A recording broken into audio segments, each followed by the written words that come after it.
Just fake some evidence of her cheating, squeeze out some alimony, and get a divorce. Wow, Monica, you're a real schemer. I was in the kitchen, listening to my husband and daughter's horrifying conversation. Neither of them knew I was there. Holding my breath as I listened, I was shocked to realize just how much my own family despised me. But at the same time, a feeling close to resignation started to take root. My daughter and husband have always looked down on me. I had desperately tried to change our family dynamics, doing everything I could, but it seemed completely meaningless. Well, I guess that's it. After they left, I muttered those words without thinking. Then, I said my final goodbye to this hellish house. My name is Katherine Jackson, a 47-year-old working mother. I had always been patient since I was little. When I was in second grade, I stubbornly endured feeling unwell, only for it to worsen to the point where I had to be hospitalized. My parents and older sister scolded me for it. My patience often backfires on me. Even when I realized that my boyfriend at the time was cheating on me, I kept telling myself that if I just endured it, things would stay peaceful. As a result, he left me and chose the other woman. I'm done with relationships. That's what I thought, but I still wanted to get married. So, right after my boyfriend dumped me, I went straight to a matchmaking agency and signed up immediately. That's where I met Robert, and we got married. Robert was the same age as me, so we had a lot in common to talk about. He was calm and kind, and being with him felt comfortable. I never developed romantic feelings for him, but I thought, if I'm going to get married, someone like him would be ideal. It seemed Robert felt the same way, and we quickly started dating seriously. Then, a year into our relationship, Robert proposed, and we got married. At that time, we were both 27. I thought I had finally found happiness, but reality wasn't that simple. At first, Robert seemed like a good guy, but after we got married, he gradually started to change. Once we moved in together, I somehow ended up doing all the housework. But since I worked full-time, handling everything on my own was a huge burden. Tonight, like every other night, I found myself sighing as I cleaned up after dinner alone. Meanwhile, Robert finished eating, sprawled out on the couch, and kept scrolling through his phone. "Hey, Robert, I work and am busy. You could help with the chores a little, don't you think?" But his response was, I don't know anything about housework. You're way faster at it, so it makes more sense for you to do it, right? "No, that's not what I mean. If you don't know how, I can teach you." Robert let out a short, mocking laugh and then said something unbelievable. I work way harder every day since I'm a man, so you should at least help out a little too. He was basically saying that, as a woman, my job wasn't that important. His words were so awful that I was too stunned to respond. Seeing me stay silent, Robert must have thought I agreed with him, because he just went back to looking at his phone without lifting a finger to help. When we were dating, he never talked like this. He used to respect me. But after getting married, it was like he had me locked down and no longer needed to hide his true colors. Even so, Robert celebrated anniversaries appropriately, and if I asked, he helped with everything except housework. But when I asked him to do something troublesome, he gave me an annoyed look. Still, it wasn't enough of a reason to consider divorce. I figured if I took my time, I could gradually get him to start helping with the housework. Then, I found out I was pregnant. It was 2 years after we got married, when I was 30. And right after I turned 31, I gave birth to a healthy baby. She was a beautiful little girl who looked just like me. With our new family, I should have been at the peak of happiness. But that wasn't the case. Oh, I've got a fever again. After giving birth, I started getting sick more often.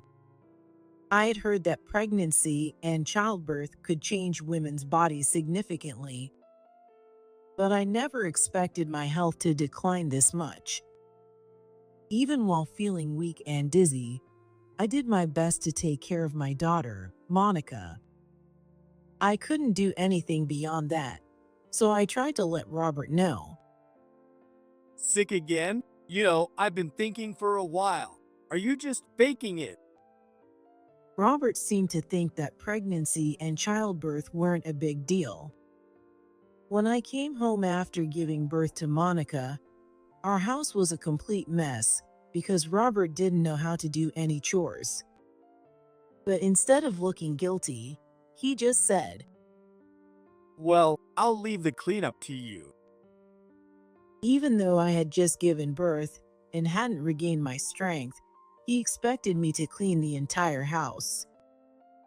And every time my health took a turn for the worse, he made it painfully obvious how much of a burden he thought I was. He never once seemed worried about me. Oh well, I guess I'll just ask Mom to help again.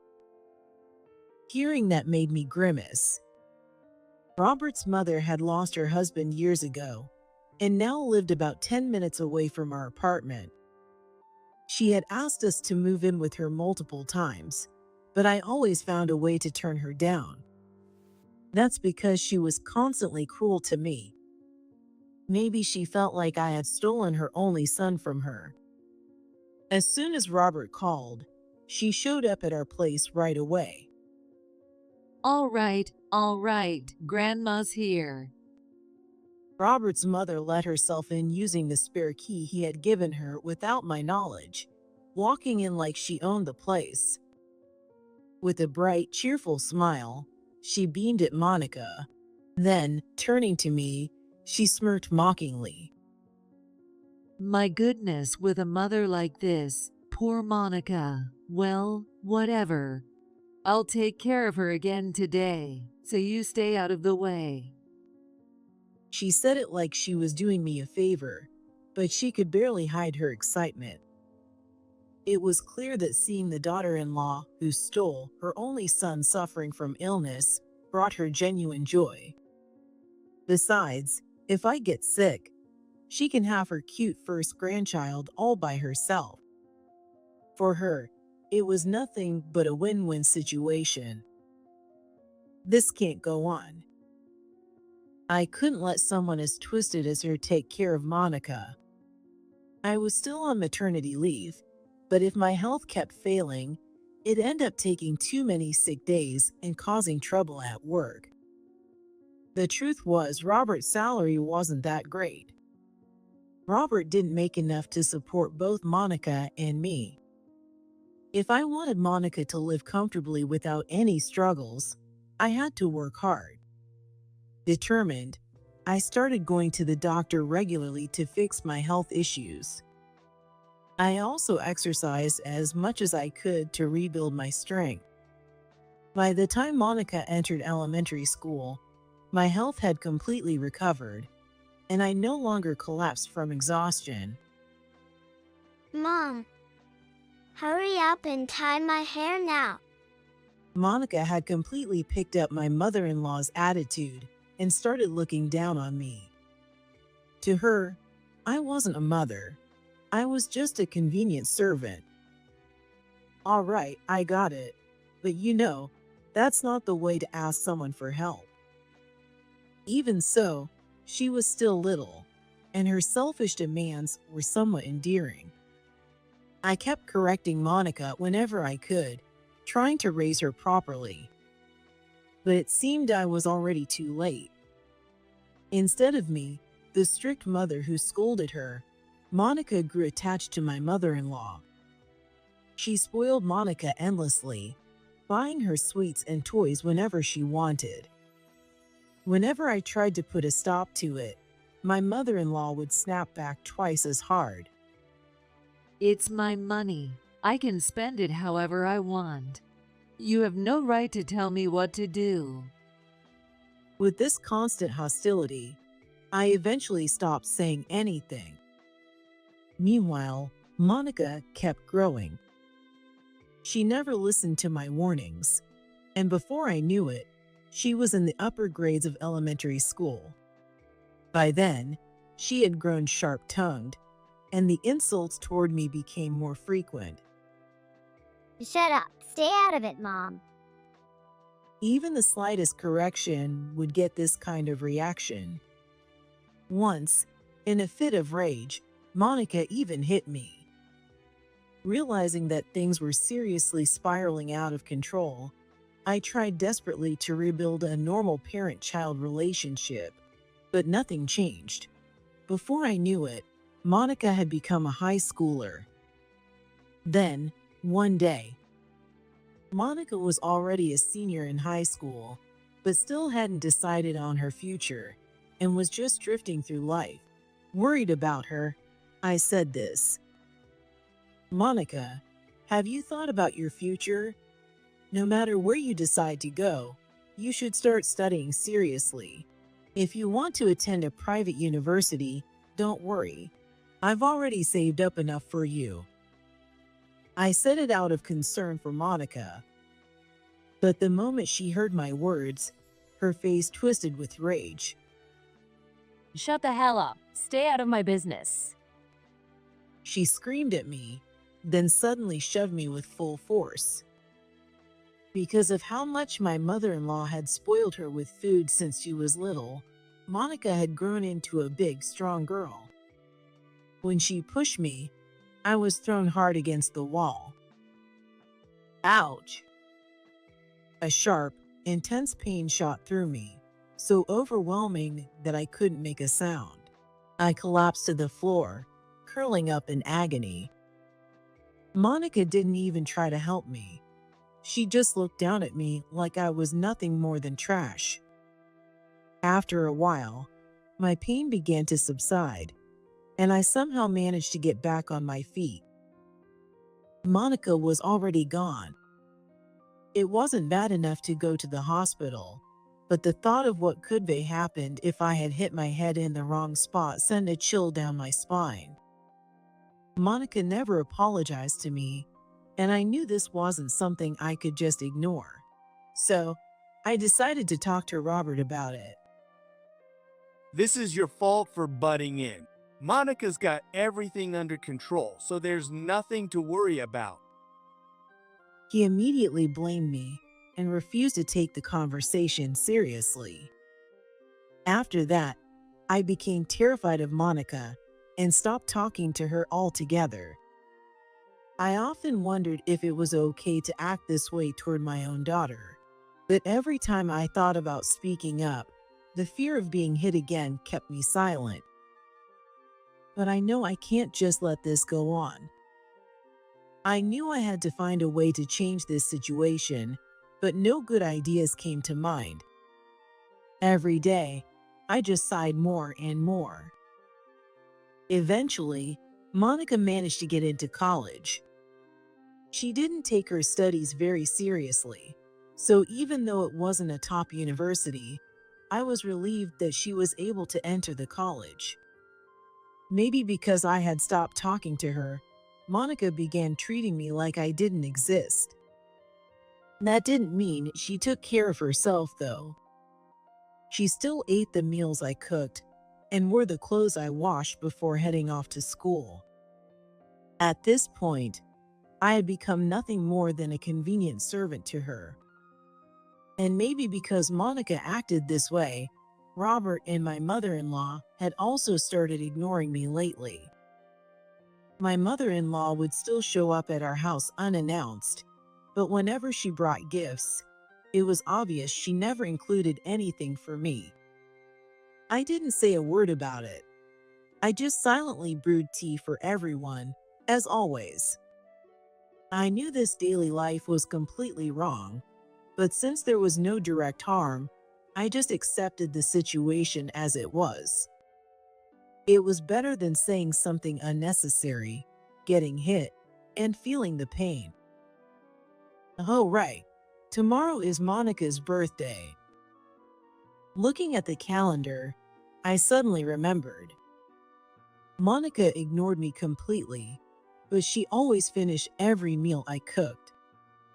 Back when Robert and I had just gotten married and were still on good terms, he used to compliment my cooking all the time.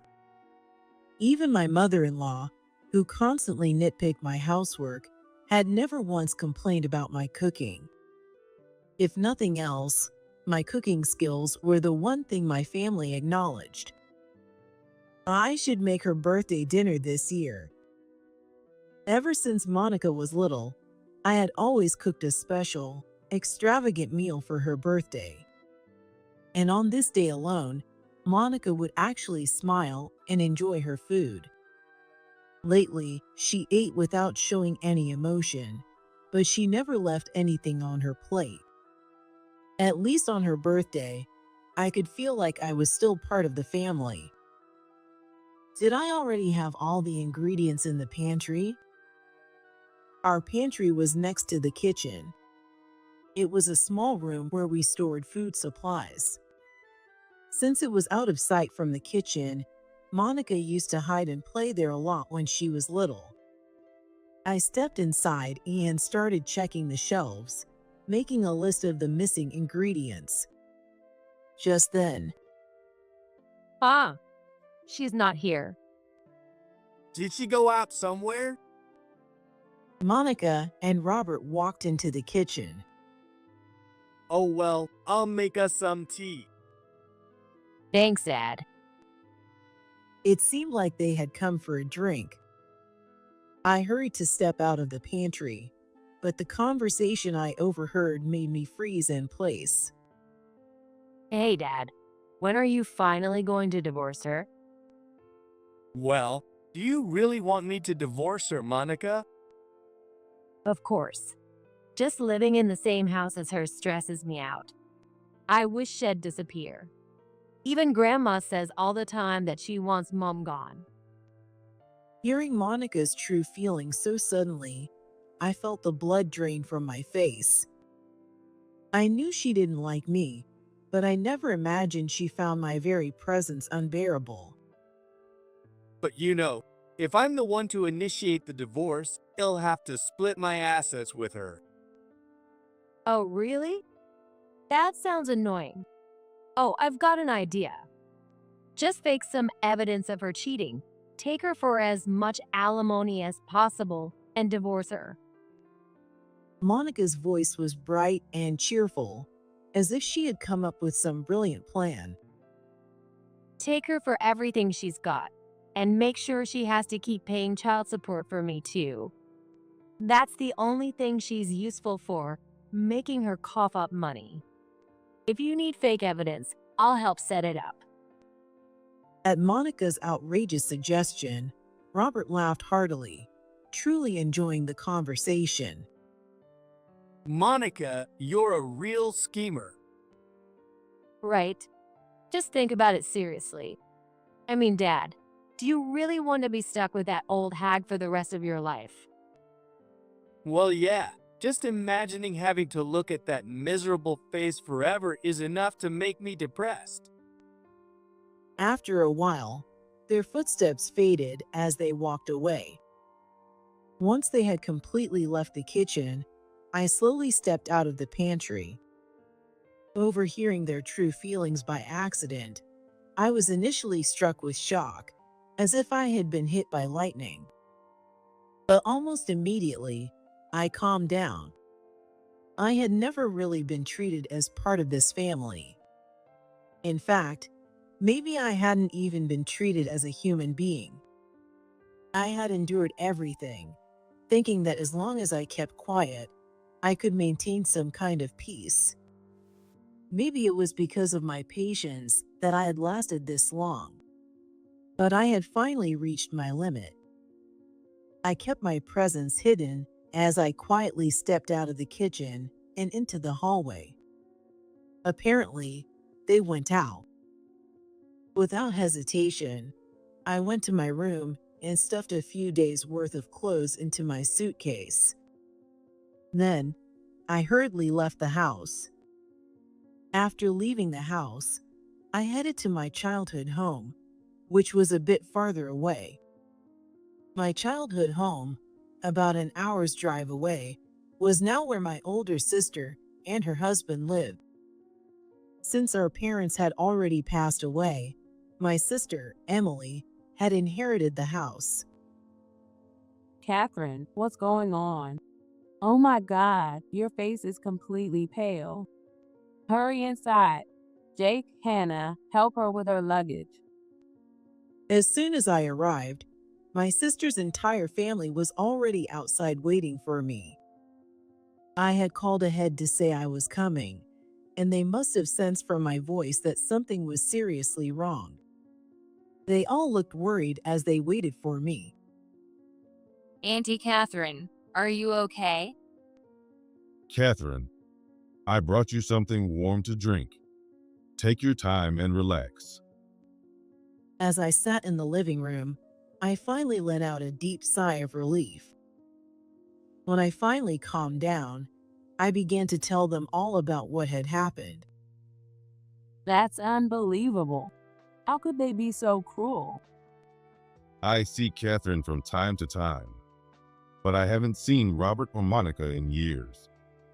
I had no idea things had gotten this bad.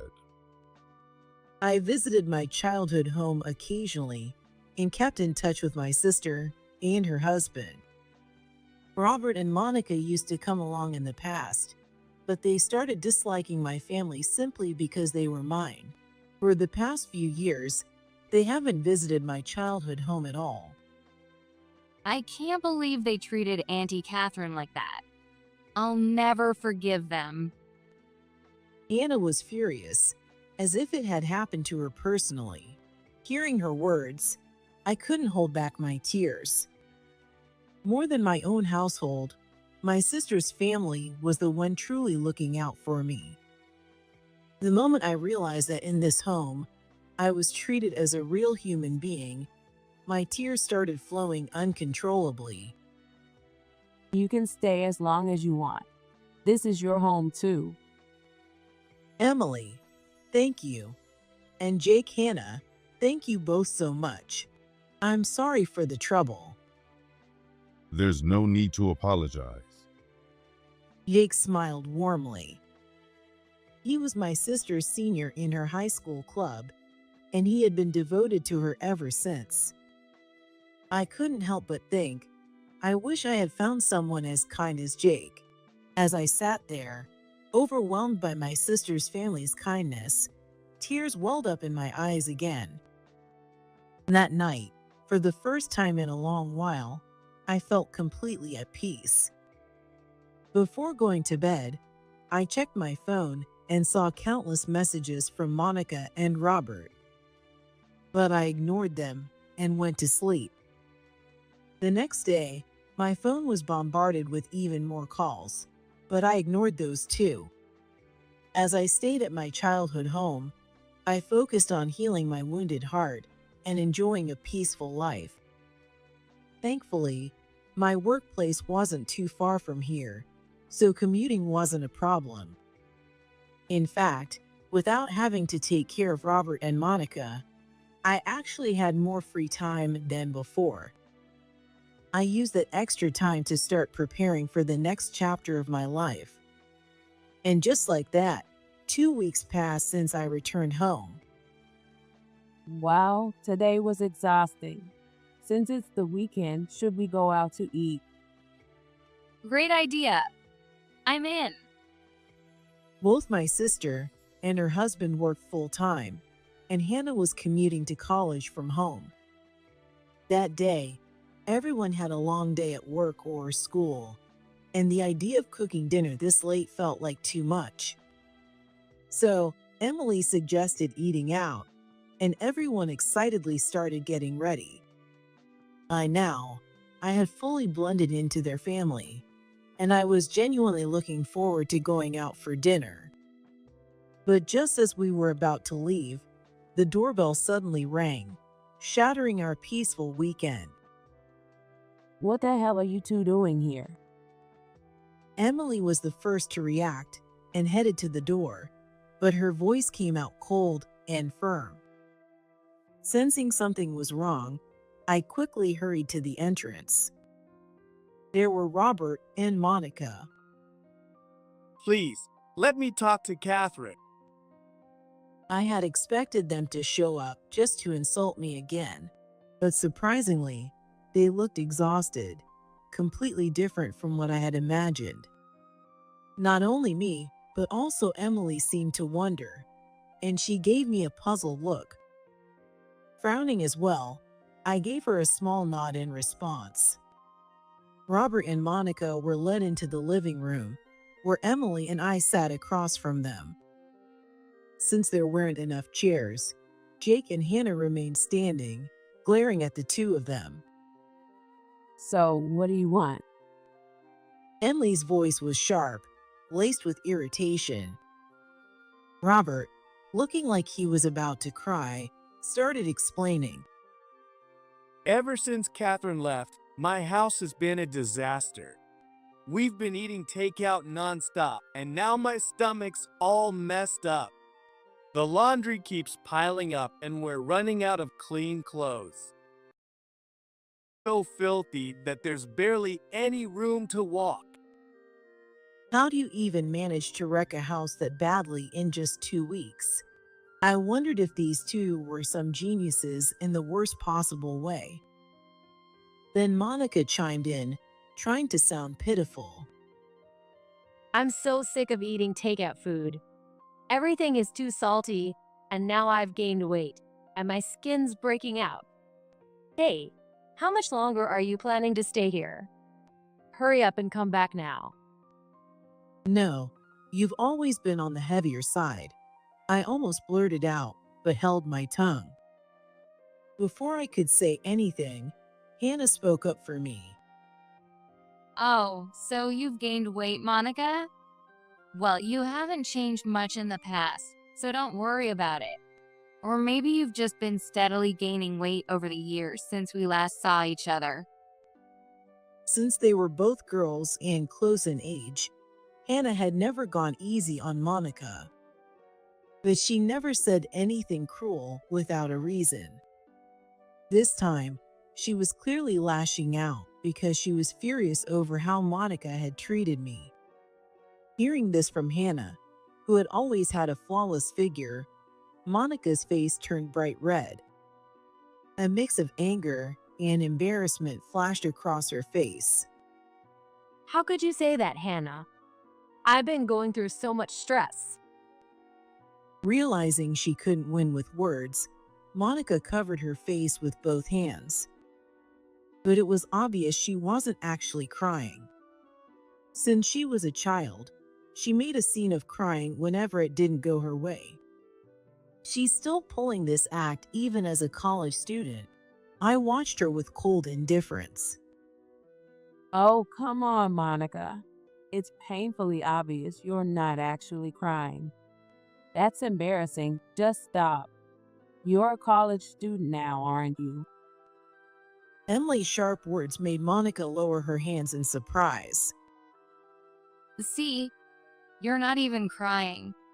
And by the way, why are you acting like the victim here? The real victim is your mom. Hannah's blunt way of speaking was clearly something she had inherited from Emily. Jake, on the other hand, was always calm and never raised his voice, no matter what happened. In a way, he balanced Emily out perfectly. But Monica had never been spoken to this harshly by Emily before. Emily had always had her thoughts about the way Monica treated me, but she held back, thinking it wasn't her place to interfere with how I raised my own child. But now, she wasn't holding back at all. So you were plotting to fake evidence of her affair and squeeze out alimony, huh? I can't believe you even thought of something so disgusting. And I've also heard everything else you've done to my sister. Do you even realize that what you did is a crime? Monica panicked and looked at me. She hadn't expected that I had overheard that conversation in the kitchen. Mom, why aren't you saying anything? That's right. I hadn't spoken a single word since this all started. No matter what Monica or Robert said, I just stared at them with an expressionless gaze. Before we sat down, Emily had whispered to me, You don't need to say a word. Just do to them what they did to you. Let them finally understand what they've put you through. and so I continued to ignore them completely. Mom, say something, please. Monica desperately pleaded, but I remained silent. Then Robert, looking irritated, finally spoke up. Hey, why are you ignoring your daughter? You're being childish. Surprisingly, it was Jake who snapped back at him. Monica and Robert, you've both ignored Catherine for years, haven't you? So why do you get to put yourselves above her and blame her now? You have no right to say that. How does it feel to be on the receiving end for once? Both Emily and I, along with Hannah, looked completely shocked. Jake was usually calm and collected, but now he was visibly angry. You dumped all the household responsibilities on Catherine while you did whatever you pleased. That's not what a family does. If anyone here is being childish, it's you. You can't even keep your home livable without her. That's not how an adult behaves, but how a helpless child acts. At first, Emily was just as surprised as I was, but she quickly nodded in agreement. He's right. If you can't even take care of yourselves, you don't get to call yourselves adults. And another thing, you waited 2 whole weeks before coming here.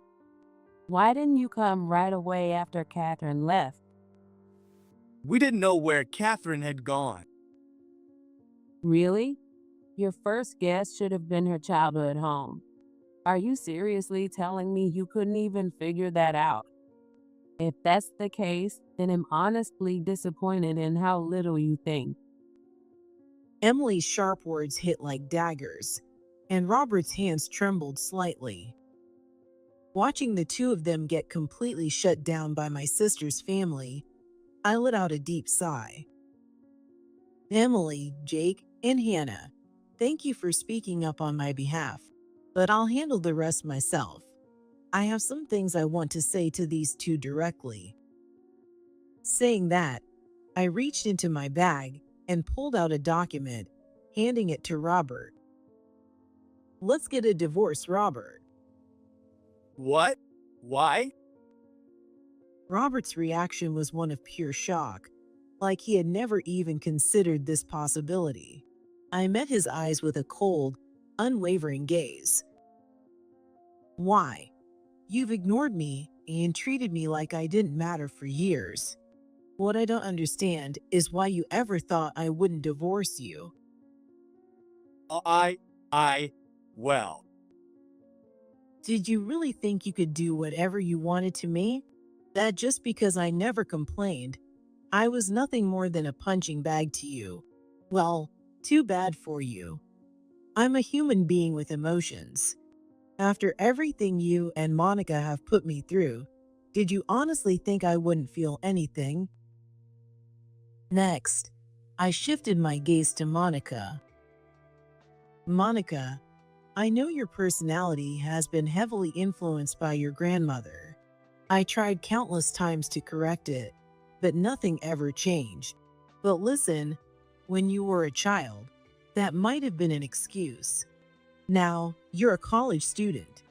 You can't blame anyone else for the way you choose to act. Mom? How long has it been since you last called me that? But it doesn't make me happy at all, because I no longer see you as my daughter." At my words, Monica's eyes widened in shock, her face frozen in disbelief. "Why do you look so shocked? Weren't you the one who wanted me and your father to get divorced? You called me an old hag and said my only worth was making you paychecks. So why act surprised now?" Tears finally welled up in Monica's eyes. I wondered if I should feel sorry for her, but this was entirely the result of Monica's own actions. There was no room for sympathy. And if I softened now, Monica would become truly beyond saving. Pushing her away was the last lesson I could teach her. I'm not getting a divorce. Robert's voice shook as he tried to refuse. Without a word, I reached into my bag and pulled out a sealed envelope. "This contains all the evidence of your affairs." What? Cheating is a valid reason for divorce. No matter how much you refuse, it won't change a thing. That's right. Robert had been cheating on me all along. I had known about it, but I never confronted him. Still, I figured the evidence might come in handy someday, so I secretly gathered proof of his affairs. Robert must not have even tried to hide it, so I was able to collect enough evidence to fill an entire envelope. Dad, you were cheating? No, it's not like that. This was just messing around. It didn't mean anything. His face turned pale as he scrambled to make excuses to Monica. But Monica shoved him away. You're disgusting. Don't come near me. Oh my, looks like we finally agree on something. Yes, I also find you utterly repulsive. Just standing this close to you makes me nauseous. Hearing both Monica and me call him disgusting, Robert's eyes welled up with tears. Robert tried to brush off his affairs as just messing around, but that excuse wasn't going to work. "And if you refuse to go through with our divorce, I'll take you to court. I want to divorce you badly enough to do whatever it takes. Oh, and of course, I'll be giving you full custody." Wait, Mom. I don't want to live with Dad. "I don't want to live with you either. Being around your father makes me feel sick, but being around you feels like it's eating a hole through my stomach from stress. Please, just let me go. I don't want to be part of this family anymore." At my desperate cry, Monica froze in shock before tears started streaming down her face. She finally realized that no matter what she said, I wasn't going to change my mind. "This is the result of your own actions. You brought this upon yourselves. I hope you carved that into your hearts." Neither of them said a word in response. They just kept crying. Under the watchful eyes of my sister's family, Robert finally signed the divorce papers. Still sobbing, both he and Monica were then thrown out by Emily and the others. All of Catherine's things that are still in that house, so she'll be coming to get them tomorrow. And if you try anything, you won't get off easy. At Emily's words, the two of them showed no reaction and simply walked away. The next day, as promised, I went to the house, but the mess was far worse than I had imagined. I felt dizzy just looking at it. At least my room is still intact. Letting out a deep sigh, I started packing my belongings. Not long after, my mother-in-law showed up, probably after hearing everything from Robert. Are you really divorcing Robert? "Yes, that's right. Isn't this what you always wanted? Now that I'm gone, you can live in this house with your son and granddaughter." Your wish has finally come true. However, my mother-in-law was clearly flustered when she saw the chaotic state of the house. Despite the mess, she hadn't lifted a finger to help. She wasn't particularly good at housework either, and the house she was currently living in was always in a state of disarray. That's why she had regularly called me over to do the cleaning for her. Now that I was gone, it didn't take long for her to realize that living in this house would be a nightmare. Wait, why don't we rethink this? My mother-in-law's words made Robert and Monica look at me, their eyes filled with hope. But I confronted her with the reality without mercy. I've hated you for a long time, you know. Do you really think I'm going to listen to someone like you? And by the way, I've already submitted the divorce papers before coming here. Myself and your son are no longer connected. We're strangers now. At my words, Robert and Monica burst into tears. My mother-in-law was completely flustered, and it was impossible to have a conversation with her. In the midst of all this chaos, my sister's family and I swiftly finished packing. I didn't have many belongings to begin with, so it only took about an hour to gather everything. Robert and Monica just stood there, stunned, watching me leave. Well then, goodbye forever. Oh, and I'll be filing for alimony through my lawyer, so make sure to cooperate, or things will get much messier for you. With a bright smile on my face, I left the hellish house I had lived in for so long. Afterward, I returned to Emily's house, and while looking for a new place, I filed for alimony from Robert. I also made sure to demand payment from his mistress, instructing them both to settle everything in a lump sum. A while later, after confirming the payment, I finally felt relieved, knowing it was all over. According to rumors, the house I once lived in is in a state of disarray beyond imagination.